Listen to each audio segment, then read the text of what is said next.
జనహృదయ నేత, రాయలసీమ ముద్దుబిడ్డ, ముఖ్యమంత్రిగా అద్భుత పాలన చేసిన మా అధినాయకుడికి జన్మదిన శుభాకాంక్షలు.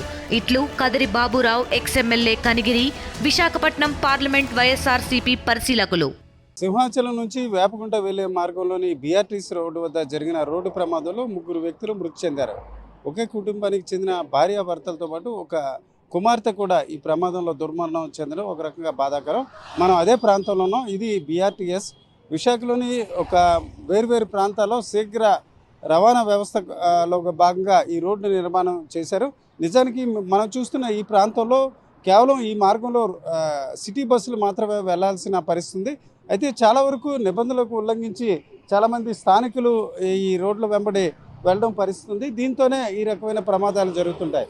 ఈరోజు మనం చూస్తుంటే నేనున్న ఈ ప్రాంతంలోనే ప్రమాదం జరిగింది. ఈ ప్రమాద స్థలంలో ప్రమాదం జరగడానికి ముందు ఒక కారు పార్కింగ్ చేసి ఉంది. ఆ సమయంలో ఒక బైక్పై ఒక యువకుడు ఇక్కడ సమీపంలో ఉన్న ఒక ప్రాంతం నుంచి బైక్పై ఆయన వచ్చాడు.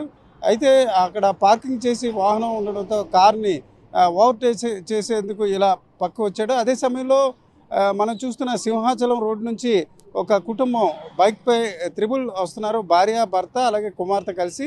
అయితే వారు శ్రీకాకుళం జిల్లా పాతపట్నం ప్రాంతానికి చెందిన పొందూరు పాతపట్నం ప్రాంతానికి చెందిన వ్యక్తి అతను కాంతారావు, అలాగే అతని భార్య సంధ్య, మహేశ్వరి, ముగ్గురు కూడా బైక్పై వచ్చారు. ఒకసారిగా ఇప్పుడు మనం చూడవచ్చు, బైకిస్ట్ ఫాస్ట్గా ఇలా వస్తున్నాడు. ఇక్కడ కార్ పార్కింగ్ చేసి ఉంది. పార్కింగ్ చేసి కార్ని ఓవర్టేక్ చేస్తూ ఆయన ఇలా రావడం జరిగింది. అదే సమయంలో ఎదురుగా ఉన్న బైక్పై, పల్సర్ బైక్పై అమ్మ నాన్నతో పాటు ఒక కుమార్తె కూడా వచ్చింది. దీంతో అక్కడికక్కడే బైక్ నడుపుతున్న వ్యక్తి మృతి చెందాడు. తల్లి కుమార్తెలు ఆసుపత్రికి తరలిస్తుండగా మృత్యువాత పడ్డారు. అయితే ఈ సంఘటన ఇలా ఉన్నప్పటికీ చాలా కాలంగా ఈ బీఆర్టీఎస్ రోడ్డు ప్రమాదాలకి కేంద్రంగా మారింది.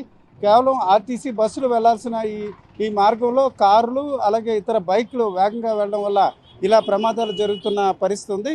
ఈ దశలో స్థానికులు ఖచ్చితంగా ఈ ప్రాంతంలో బస్సులు మినహాయిస్తే ఇతర వాహనాలు వెళ్లకుండా నిరోధించాల్సిన అవసరం ఉన్నట్టు చెప్తున్నారు.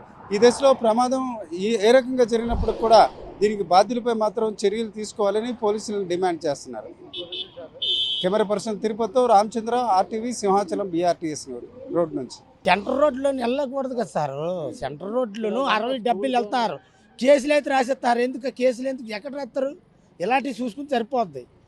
సెంటర్ రోడ్ అని రాకూడదు అని ఏంటి అని అన్నీ చేసుకొని స్పీడ్ బ్రేకర్లు కూడా లేవు. ఎక్కడ గోసాలు కాడ ఉన్నాయి, ఇక్కడ ఎక్కడ ఉన్నాయి? ఇక్కడ అవతలకి బోల్డ్ షాపులు ఉన్నాయి. ఇవన్నీ చేసుకోవాలంటే అందరూ చూడాలి కదా సార్. ట్రాఫిక్ పాయింట్లు అన్నీ ఉంటాయి సార్. పూర్తిగా మా అబ్బాయి అక్కడ ఉన్నాడు. ఏమాత్రం మీకు 30 కిలోమీటర్ల కంటే ఎక్కువ వెళ్ళారు అనుకోండి, ఎక్కువ వెళ్తే వెంటనే పోలీసులు వచ్చేసి పట్టుకొని ఇచ్చేస్తారండి. ఎక్కడికి కంట్రోలింగ్గా వెళ్ళాలండి ట్రాఫిక్ గాను పూర్తిగాను.